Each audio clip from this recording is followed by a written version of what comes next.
There we go. Okay, so before we go any further, I would like to make an acknowledgement. I want to acknowledge that the land that on which I live and work is the unceded territory of the Coast Salish peoples, including the territories of the Musqueam, Squamish, and Tsleil-Waututh Nations. And now I would like to introduce our presenters. Some of you may know them already. They're Dr. Laura Funk, who is an associate professor in the Department of Sociology and Criminology at the University of Manitoba. Dr. Funk advances social and critical gerontology through examining how older adults and both paid and unpaid carers make sense of experiences, preserve valued identities, and negotiate normative ideals and emotions. She's recognized for exploring how these processes engage broader discourses surrounding age, care, and responsibility. She has contributed to numerous national and tri-council grants and contributed to international research collaborations, frequently engaging policymakers and care practitioners. More recently, in 2012, she led the Manitoba Caregiving Consultations, and she will be recognized with an award for excellence in research on unpaid caregiving during the Canadian Association on Gerontology events later this month. And if you're looking to contact Laura about this presentation or her work, you can contact her at the email listed on this slide, or you can also find her on Twitter at Laura Funk Urban. Now, Dr. Rachel Herron is an associate professor in the Department of Geography and Environment at Brandon University, and she's a Canada Research Chair in Rural and Remote Mental Health. Her current research examines the vulnerability and complexity of care relationships, social inclusion, and meaningful engagement for people living with dementia, and the diversity of lived experiences of rural mental health. She is the founding director of the Center for Critical Studies of Rural Mental Health, where she works with other researchers, professionals, students, and community partners to develop community-based solutions to rural mental health needs. And her work seeks to create more supportive environments for aging, mental health, and caregiving.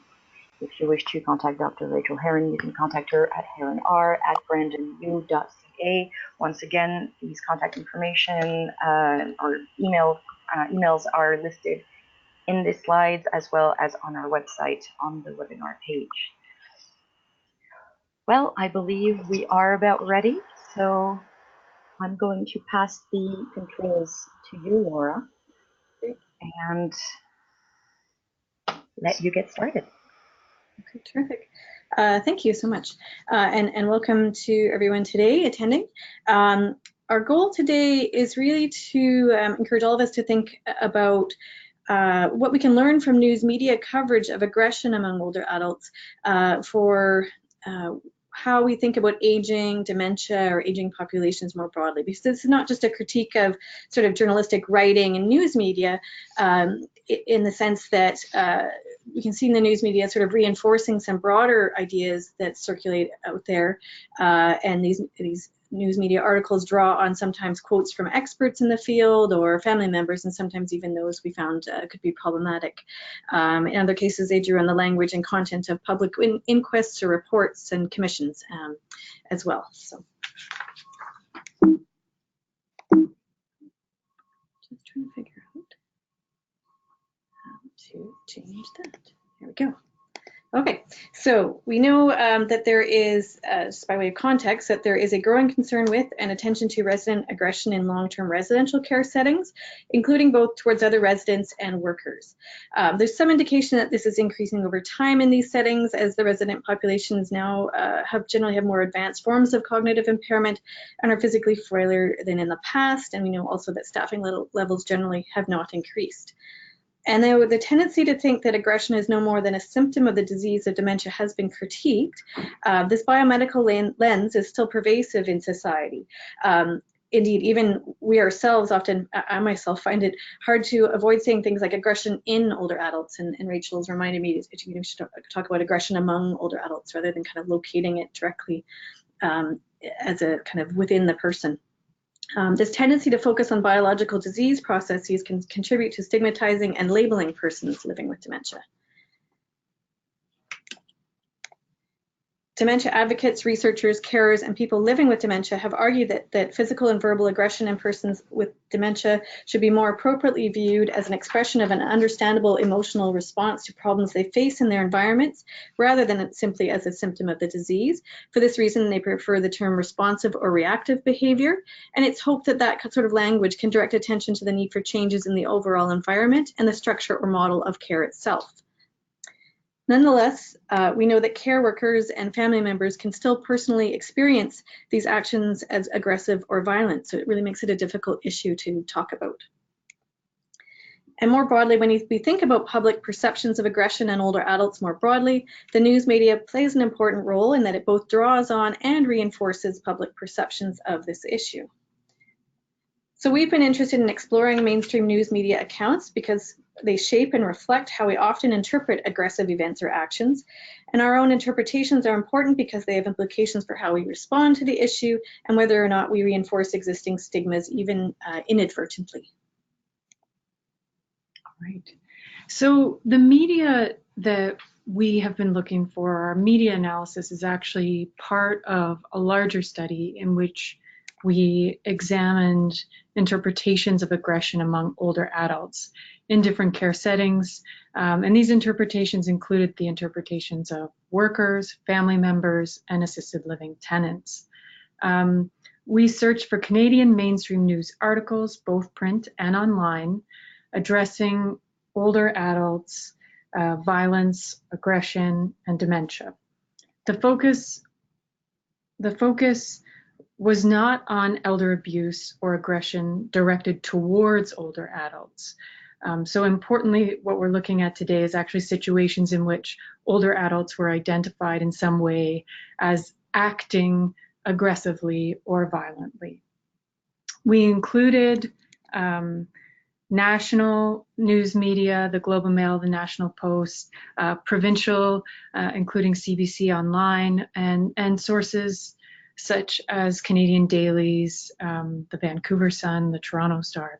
So we've purposely included articles addressing this issue in various care settings. So that includes long-term residential care, hospitals, assisted living, and domestic settings. And the articles address a variety of different types of violence.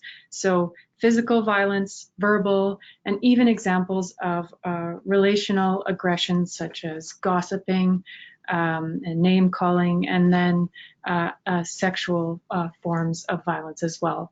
And so throughout our presentation, we really encourage you to consider how might you feel reading these stories, and to position yourself, how would you feel if you were a person living with dementia, or if you were a family member experiencing aggression, or you were a family member needing to help an older adult move into long-term residential care, or you were a paid care worker. And we're going to include some excerpts from the articles and encourage you to jot down some notes and comments that we can discuss later. Great. And this is just a quick overview. If we looked at about 141 articles or identified them, and this is just a quick breakdown that indicates that most of these addressed the issue in institutional settings, whether that's long-term residential care or hospital settings. And then a smaller proportion of those addressed sort of domestic or community settings, whether that's assisted living or individuals' homes. And then we have a not applicable category here. They didn't refer to a specific setting. Most articles were, about 85% were published in the last 5 or 6 years, which is noteworthy. And about a third of the articles directly addressed a specific fatality or death that had occurred. And importantly, in most cases, the deaths were actually related to kind of complications that stemmed from an aggressive act or incident. Few of these were classified legally as homicides, although the media did tend to rely on terms like homicide or killing and so on. And in terms of the geographic location of the source of the articles, we have the greatest proportion of our articles coming from Ontario, and it's noteworthy that at least for the time, and this may be changing, Ontario is the only province that tracks and reviews homicides in long-term residential care. with a formalized open reporting and listing on an annual basis. And so this may explain the higher coverage there. The nurses unions in both Ontario and Manitoba also appear to direct a fair bit of attention to this issue. And many of the incidents that were covered happened in Ontario, Manitoba, or BC. It's also important to note that we are only looking at English language media sources, and so this also explains the relatively low number of Quebec-based sources. And as one of the previous slides sort of implied, a lot of the vast majority of the articles, about 80%, focused on resident-to-resident aggression in long-term residential care settings. So we're going to focus a fair bit on some of those articles, and in part, some of these articles and the coverage stemmed out of a documentary that was released in 2013 by CTV, and then a CBC investigation in Ontario that sort of propelled this into the media as well. And there were several highly publicized deaths and inquests as well. So coverage focused on aggression within nursing homes, by virtue of its sheer dominance, may have greater influence in shaping public perceptions of aggression in older adults. There we go. And many of these drew on coroner and government reports, sometimes research studies, and often included interviews with family or a variety of types of experts, whether that's gerontologists or coroners and so on. And then we just have a brief overview of some typical headlines. So if you look at the headlines here and maybe think about jotting down some of your first impressions, there's definitely an emphasis on the dangerous older adult, particularly with reference to people living with dementia, and language. The language used centers on assault, on residents being killed, and on attacks. So the language is a very forceful and quite sensationalist language, specifically in these typical headings. And now this article is actually a national level piece. And we included it actually here because even though it fell outside of our formal cutoff for the years of sort of data collection, we really felt it represented maybe a particularly poor example of journalistic reporting on this issue. We've got a quote here from, I think it's actually the lead-in quote. Pierre Singh Sandhu had been in the nursing home little more than 6 hours when he pried the metal base off a table and used it to club his roommates to death. A worker rolling her cart of cookies and juice to room 204 at Toronto's Casa Verde Health Centre opened the door and discovered the bloody scene. So the whole article is quite sort of sensationalistic and includes other phrases like this one: the cream-colored walls, sun-yellow bedspreads, and park view of room 204 belie its violent past. So really, hopefully it's somewhat obvious, the sensationalistic style of this article, the sort of almost sort of reminiscent of kind of horror movie or writing. The article goes on to describe other such incidents framed as quite common in these settings, presents residents with dementia as a risk to others, talking about a toxic mix of dementia, unfamiliar surroundings, and an incompatible roommate. And draws quite heavily as well on many certain quotes from lawyers, coroners, psychiatrists, the Long-Term Review Committee in Ontario, a representative from that group, saying management of the elderly who are demented and who do have abnormal behaviors is a very challenging issue for healthcare professionals. The article also covers the issue later on about aggression towards nurses and indicates that more staffing and monitoring could help deal with increased needs of residents with dementia and depression, who now form, it's claimed, the majority of patients in nursing homes and the risk they pose to others. So usually really the language of risk and certainly fear comes across quite strongly throughout the article. Now we skip ahead 10 years into our data set to see another also national article that's not much better. Most of the article goes on at length in the details of Furman's life. So Furman being the perpetrator in this article. And then they go on to humanize the victim, Bill May, father of 3, retired executive. It states that tragically, murder in a dementia ward isn't an anomaly. It's the, quote, mere tip of the thousands of incidents annually. And what gerontologists warn is a widespread, underreported, and growing problem tied into this gray tsunami and increasing rates of dementia and economic costs. Though ultimately they state what triggered Bill May's murder may never be known, they also indicate the usual triggers are a menu of the challenges of age: pain, boredom, frustration over lost capabilities, memory or loss of privacy, loneliness, anxiety over noisy environments, or unresolved emotional trauma. Changes to the physical environment to help protect privacy are suggested, but focus on monitoring and surveillance, assessment, and short-term segregation and medication.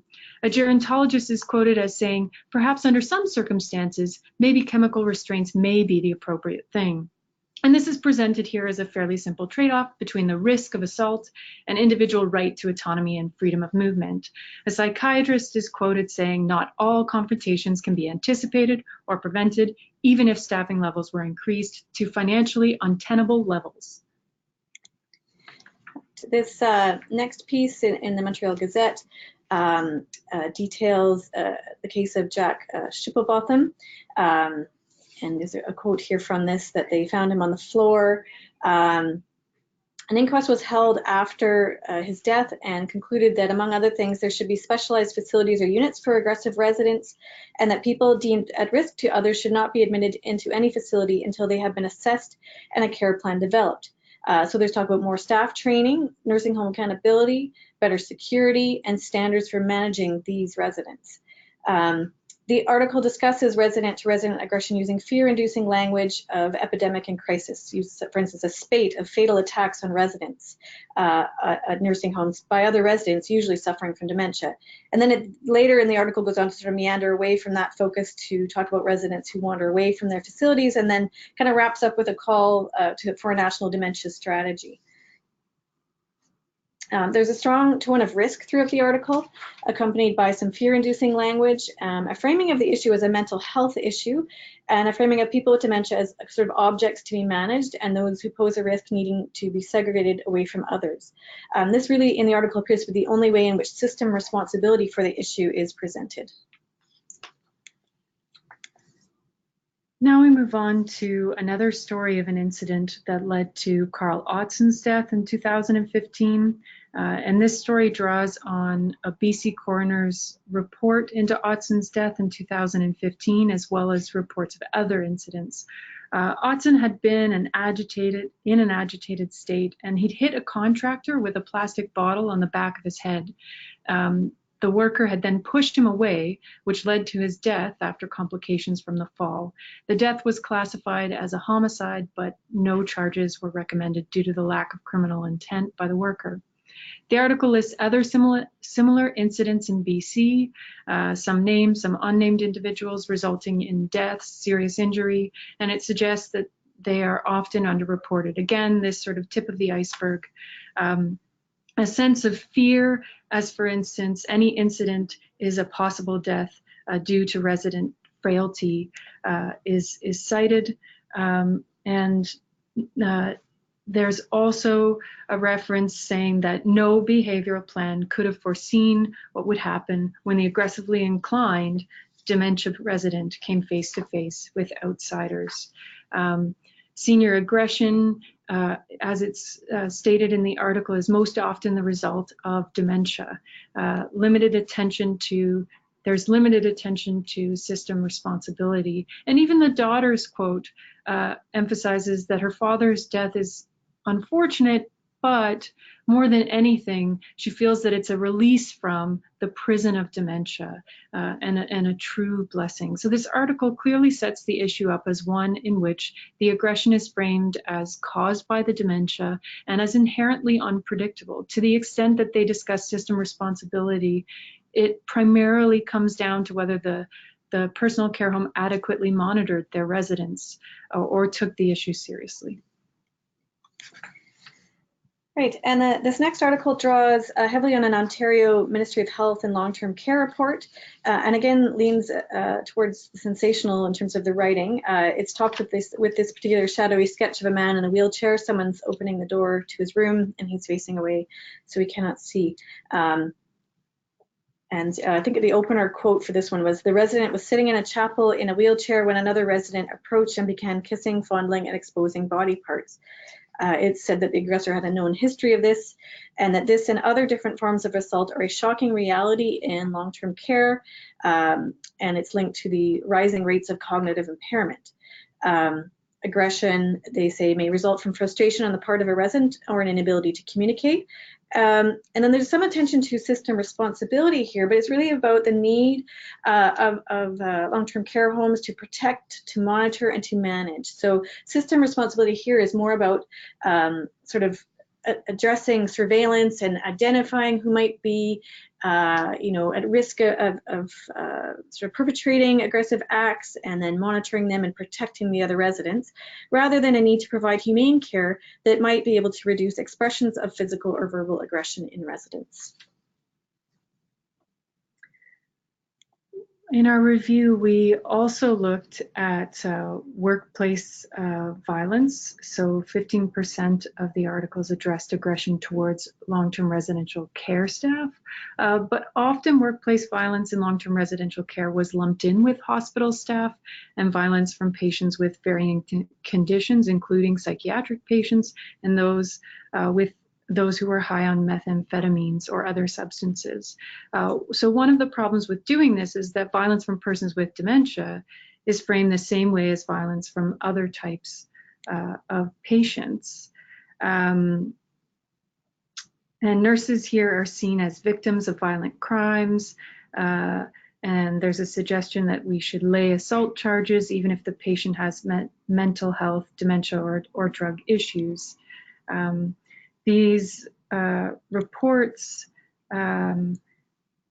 emphasized the structural or need for structural responses, trying to make an underreported issue more visible and counter dominant narratives. The effects on workers is the paramount consideration, especially given low staffing levels. Residents and patients are not identified. Victims are rarely identified, and perhaps this is due to privacy laws and legal considerations, but it also presents potentially stigmatizing crisis language.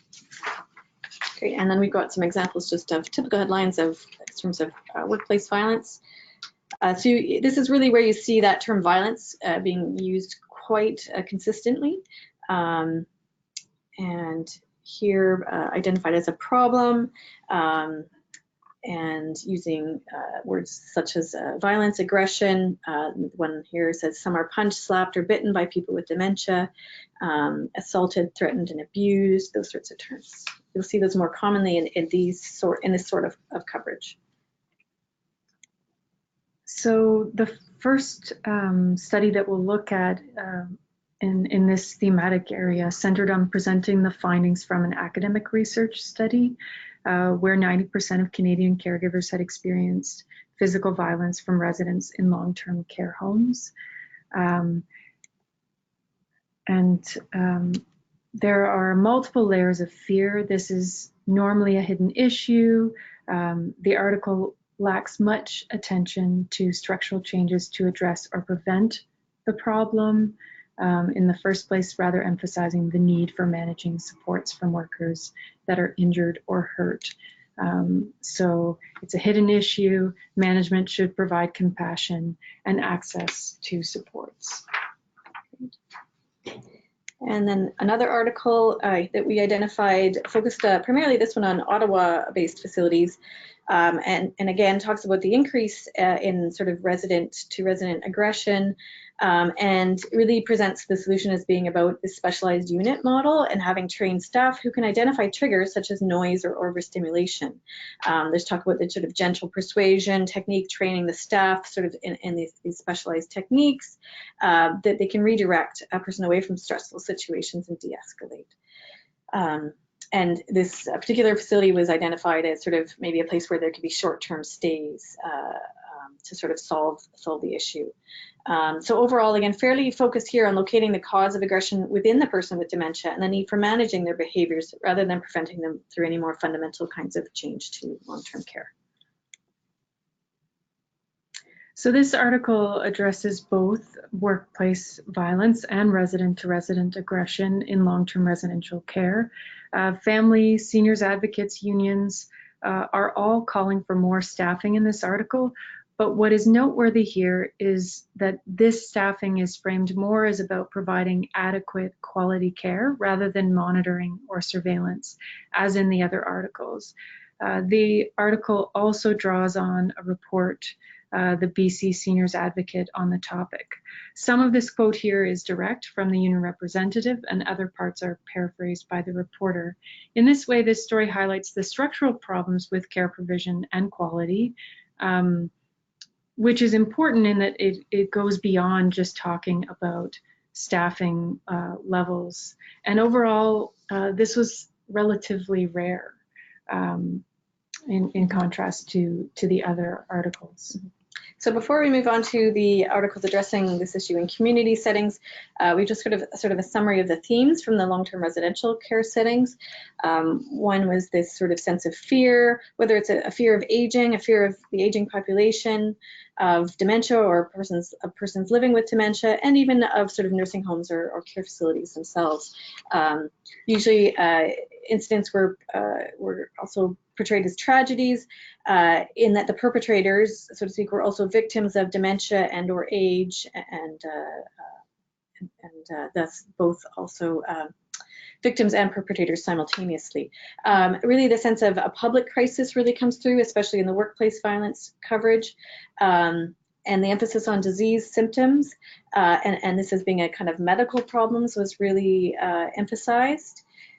We also saw, it's harder to identify, but sort of an undertone of almost kind of what we call like a pseudo criminalization sort of framing, or in this emphasis on kind of say public safety and risk and the need to segregate these individuals, especially those that might have been identified in some ways having a previous history. But in all cases, they were also cases in which people had no prior history as well. And that turns to this other issue, or that kind of tension between, is this presented as kind of an unavoidable issue because of its unpredictability and you never know when it's going to happen, or is it something that is presented as kind of a preventable or something that we can actually do something about? So what causes and solutions are presented here? Well, dementia is generally presented as the cause and largely not preventable, although there's an implied need to cure and to prevent dementia. Triggers are behaviors of others, noise, living closely with others. There's certainly a need to avoid these through behavioral management and care planning and assessment and identification that's also identified within the articles. In terms of staff approach, there's a need for training in prevention strategies, but an onus on staff to de-escalate and approach people carefully, distract, divert, and diffuse or calm down the person. Staff hours and workload are also identified, so referred to, but the connection is often not clear. It seems to be about the need to appropriately monitor residents rather than spending more time or providing more humane care to reduce expressions of aggression or anger. In terms of long-term care responsibility, the same emphasis here: responsibility to protect and monitor residents, implement violence prevention strategies, distract and divert the residents. And some emphasis on the physical environment and trying to change the environment as well. And what's also stated is the need for funding, but this is usually tied to surveillance rather than quality quality of care. So what's not focused on, or what's unclear, is the role of forced care policies, lack of control, choice and dignity, humane resident-centered or emotion-focused care. There's also not a lot of discussion of chemical restraints or pharmaceuticals. So these are things that aren't touched on within these narratives. Mm-hmm. All right, so turning now to sort of aging in place. So there's obviously a lot less focus here in terms of the media coverage. In part, this is perhaps because it is a more hidden or private phenomenon in these settings. For instance, family caregivers may be unlikely to report any experiences of aggression. The public, though, overall will learn less about aggression among older adults who are aging in place as a result of this kind of imbalance in the coverage. We also didn't hear the voices or experiences of home care workers, which is surprising, in the articles. Some may have come out since we've done this, but and this may in part reflect the tendency for this workforce to be increasingly privatized and non-unionized, and maybe less able to advocate with a collective voice within the public sphere. So that overall profile of aggression in assisted living is quite low in particular. And the articles we did identify really focused on bullying, kind of relational aggression, we call it, and often comparing this to similar phenomena among children. And a few of these into the media, I think, because of some research studies. We're a little bit concerned that this might have the inadvertent effect of trivializing the problem or minimizing its effects, because certainly relational aggression can have serious consequences for the inclusion and exclusion of older adults. Also, these articles did not present kind of relational aggression as a problem specific to persons living with dementia. Rather, it was attributed to living in close proximity with others, poor coping, and fear or immaturity. And obviously in these settings, the cognitive status of tenants may be unclear or unknown, but also it's another problem we identified was that some of these articles that appeared to be about long-term residential care, some of them tended to do things like present a summative listing of all these deaths that had occurred from resident to resident aggression. And it's possible that they might have been including some facilities that perhaps were classified better as a retirement home or assisted living facility. And it could be that the journalists didn't realize that, or that distinction, seemed kind of trivial to them or what have you. But obviously we know that the institutional causes of and responses to aggression in assisted living may differ from those in residential care, which is resourced in different ways. So that those things sort of tend to get obscured in the media coverage. So aggression did not appear to emerge clearly in the media as a phenomenon among populations in assisted living. And we'll talk a little bit more later about families in their own homes, and Rachel will, actually that's on the next slide, Rachel will talk more about one particular case that was covered quite heavily. So there weren't a lot of cases of this within a domestic sphere, but one high-profile case did receive a lot of attention in several news articles. There were about a dozen between 2016 and 2017 focused on the death of a Calgary woman, Audrey Van Zuden. Audrey had been killed by her husband with dementia. In contrast to many articles of resident-to-resident aggression, which focus on the victims, the focus of the story is actually on her husband, likely because he was awaiting potential trial for murder. And on both lawyers and families and friends' voices. So overall, this is cast as a picture of tragedy for soulmates, yet extensive focus on Fred as a good and honorable man, but very confused. In terms of what the lawyers and friends' voices were saying, they were concerned about his case and his future well-being, and they strongly wanted to communicate the narrative of him as an honorable man, an incredible human being, very pleasant, courteous gentleman, even in current presentation, well liked by staff at the forensic psychiatric center that he had been placed in while waiting trial. Photos of him as well, as in one article, a photo on their wedding day in which Audrey beams at her husband, and one friend suggested this is a mental health issue. It's dementia, and it's very tragic and very horrid. And other subheaders including a decade-long love story. So Van Zuiden's best-selling memoir based on his experience in occupied Holland in World War II is frequently mentioned and tied into his dementia. The judge eventually deemed him unfit for trial in his wife's death. And family and friends, or there's a quote, family and friends, but believe his wife wanted to care for him herself, did not want to place him in an institution. She sheltered Fred from the world and would never had done anything differently.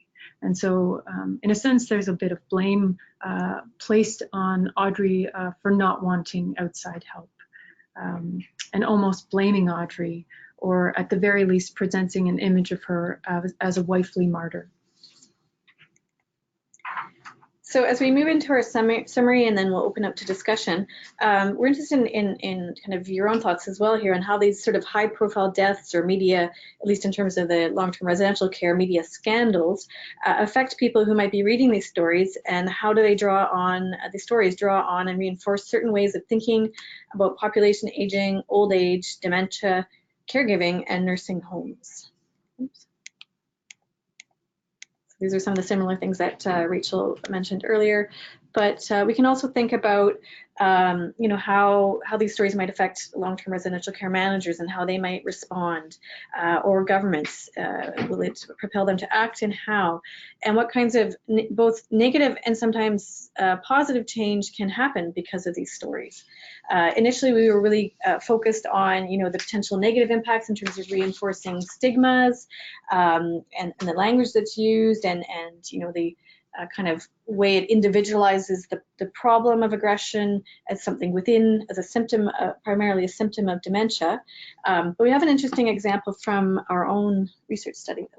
So as part of our larger research interest in violence and victimization among older adults, we did interview one woman who we'll call Brianna, who was a family caregiver whose husband developed a form of dementia that, at least early on, does not involve memory loss and instead involves a lot of behavioral and personality changes. She'd seen and experienced aggression and lived in fear.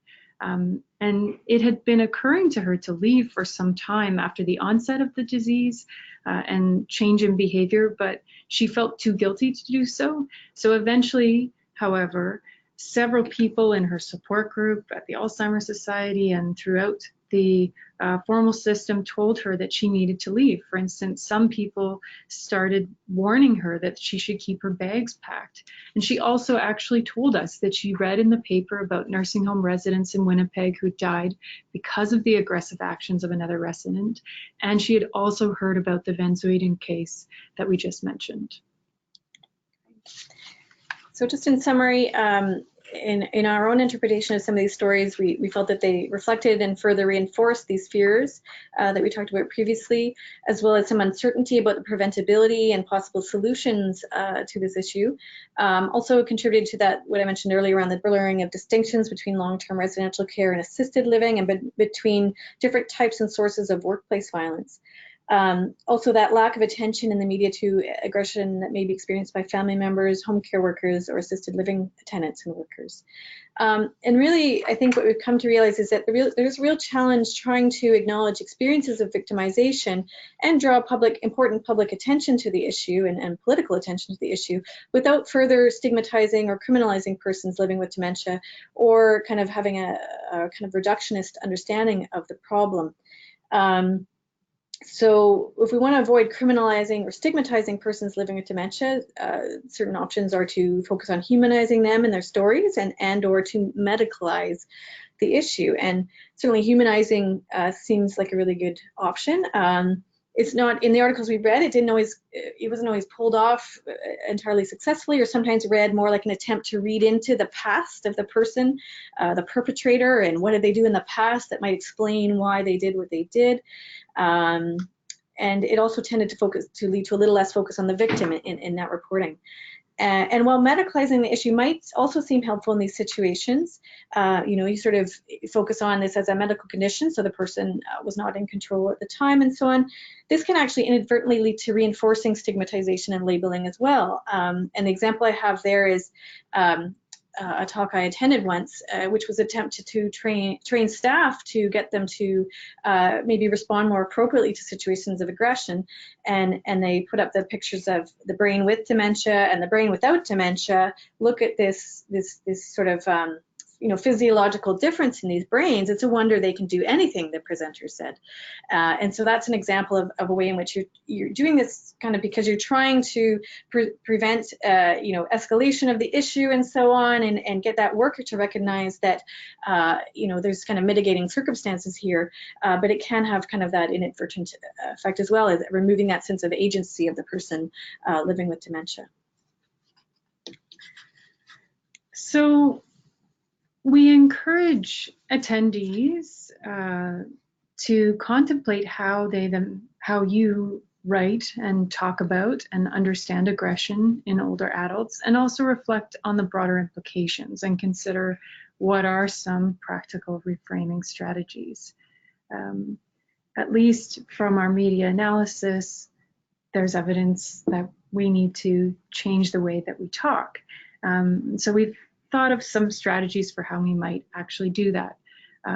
For example, focusing on violent situations and aggressive actions, right? So the violence and aggression is situated within a context, and rather than focus on murder or the quote-unquote violent dementia patient, we can reframe how we talk about aging and dementia, and continually remind people that this is not inevitable or a natural outcome of either aging or dementia.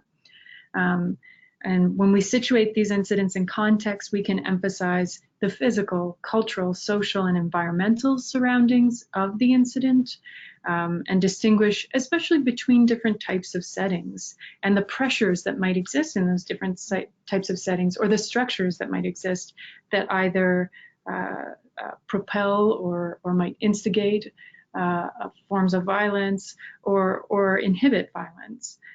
So seek to understand, for example, management and policy beyond just staffing and funding as influences on aggression, and consider the hidden problem of aggression as well within the home, rather than assuming that it just doesn't take place there.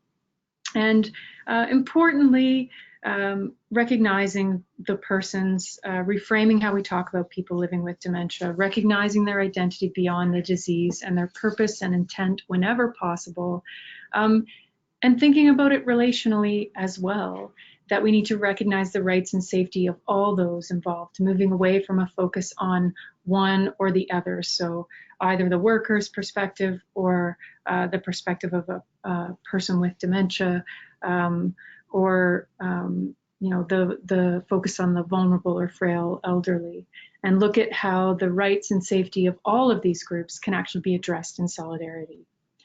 So we've just mentioned a few resources at the bottom here on the slide in terms of rethinking how we communicate about older adults and persons living with dementia in a way that is more empowering. And I think we have a bit of time for some questions and discussion. Thank you very much. Yes, let's open the floor to questions. So preferably, let's use the chat box for your questions, but if you don't have access to, like if you can't type your question or it's not quite working for you, you can also use a little hand raise button. Click on it, raise your hand, and I will unmute you so you can ask your question. I think there's a lot to consider in this presentation of yours, and we might need a little bit of time to digest it all, but did you want to, Laura or Rachel, did you want to ask the audience a question regarding anything? Because I know you were kind of heading in that direction during your presentation. Yeah. Well, I guess if anyone did make some notes about their interpretations and responses to the actual media sources that we shared, we would welcome those comments at this time. Okay. going to give people a few seconds to type the question. Don't be shy. And just any general reactions as well. Was this material that we presented, was it kind of a new idea, something that maybe encouraged you to think differently about things, or? Sorry. Accidentally.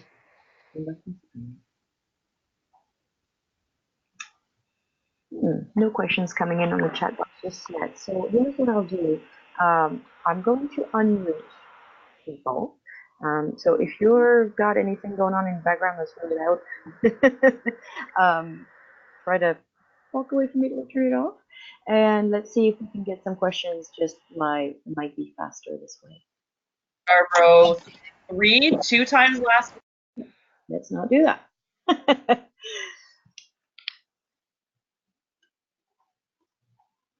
Okay. So I guess you were, that was kind of what you were touching on at the end of your presentation, but I can always ask one. What would you recommend? How would you recommend a journalist or someone writing about these issues go about it in a way that is the most respectful and tolerant, but without shying away from addressing a very, very thorny issue? Are there resources that other than the two you shared at the end, are there tips or resources that you would share that you use yourself?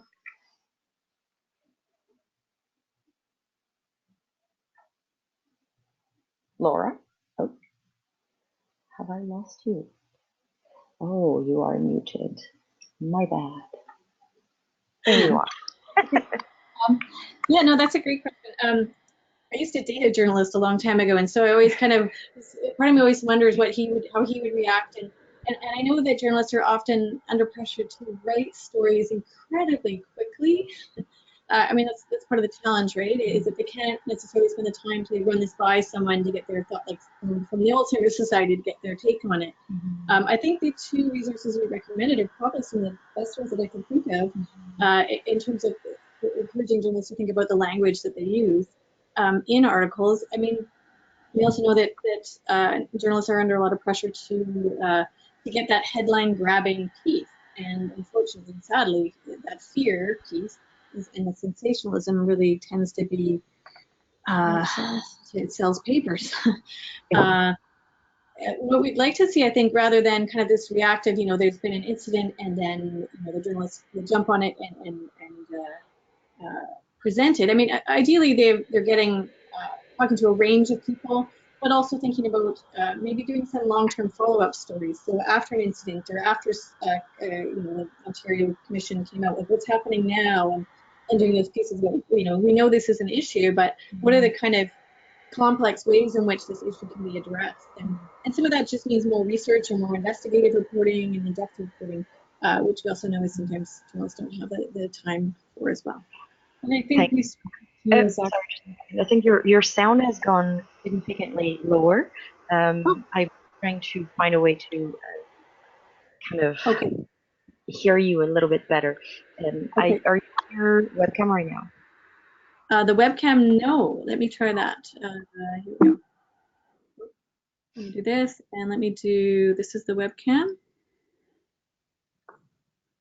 Perfect. Hello. Okay. Is that sound, or is that a... It's slightly better, yes.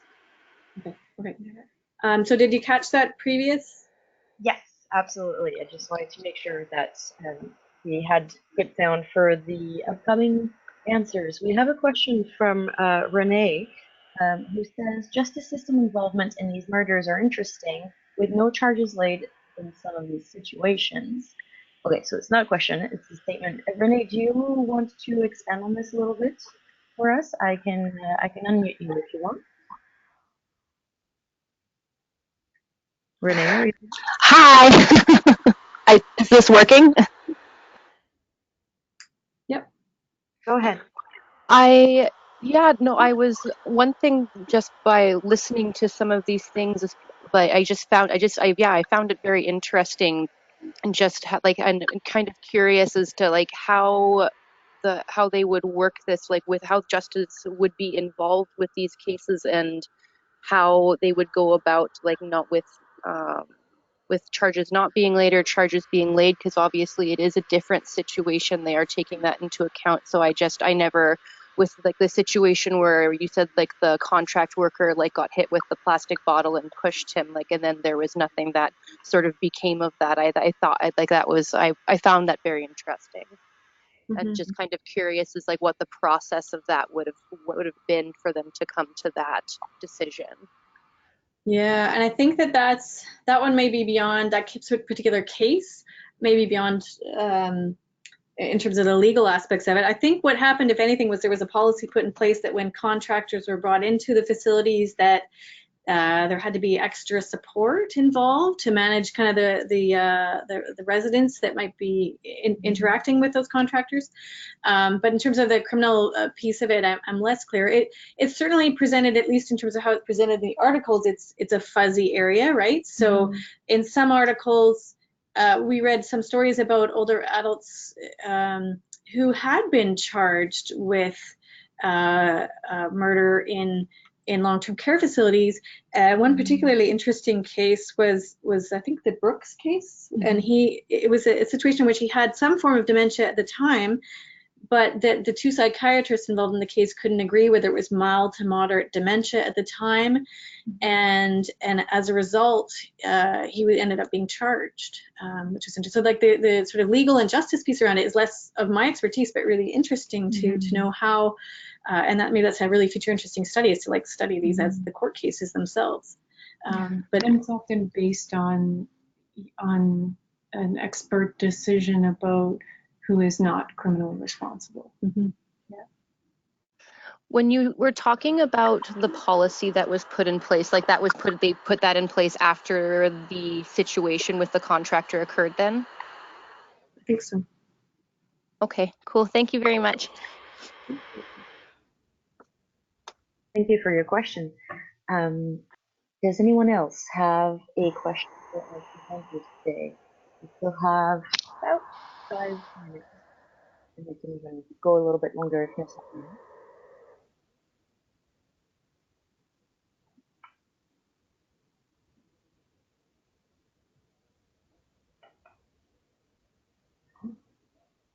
No questions. I am surprised. There we go. We have another comment coming in from Cheryl.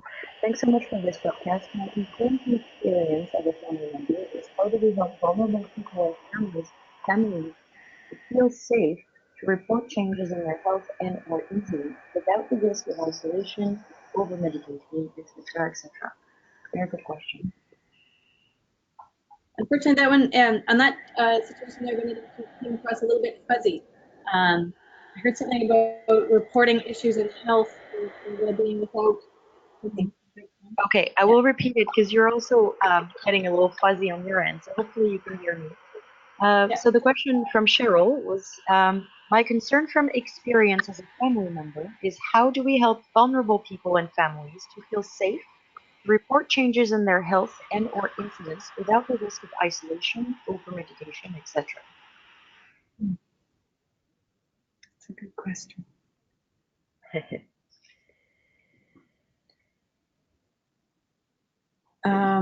Yeah, and I'm wondering, I don't know if there's any good answer to that. So how do family members help vulnerable family members themselves report these changes? Gosh.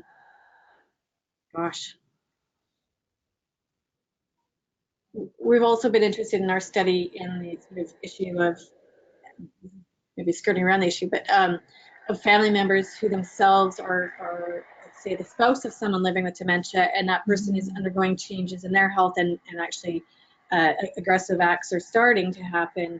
And then we know that from Rachel's other research, you might talk about this, but that they tend to underreport because of fear, and maybe send the home care workers away. Right. So sometimes from the family member's perspective, in terms of helping, report changes in health, they may not report those changes for fear that they might be denied, a place in a long-term residential care facility. In terms of once they're in there and reporting, I think there are still risks for family members where they feel like it might change the quality of care. So in terms of what we do, I guess, education and training is one piece of it, in terms of informing care workers to treat people this, fairly, the same way. But then that's also been the emphasis of a lot of the policy and programming pieces, make caregivers responsible, care workers rather, responsible for managing their own emotions and behaviors and de-escalating this. So we really are kind of caught in terms of what our interventions are, in part because I think we focus on one side or the other, rather than trying to bring all of these pieces together. So we don't really have a very good answer yet, but I think it's a really important question. Well, maybe someone on on this presentation right now does. So if you have some comments about the most recent question, please go ahead and share your views. That's also what this is for. I'm sure there will be some interesting takes to hear from some of you. So we have only just a couple more minutes to go for more questions, but that doesn't mean that you can't mull this over and contact Rachel and Laura later on if you do have others, or myself. Our contact information is always the same. You can find us on our website at cnpa.ca, and you can find us on Twitter and Facebook as well, at CNPA. So whichever avenue is easiest for you, you can always contact us and get in touch with us and the presenters of today's webinar, which once again was really interesting. Thank you so much for accepting to do this and for talking about this very, very relevant and important issue. Oh, hi, Laura. On this note, I will let you go because it is exactly 11 p.m. here on the West Coast, and it is time for everyone, I'm sure, to get back to what they were doing. For all of you present today, you will be receiving a link to this recording tomorrow, and we'll be adding it to our website as well. Laura and Rachel, thank you very much again. We hope to welcome you back at another opportunity. Hope you all have a wonderful day. Thank you. Thank you. Bye.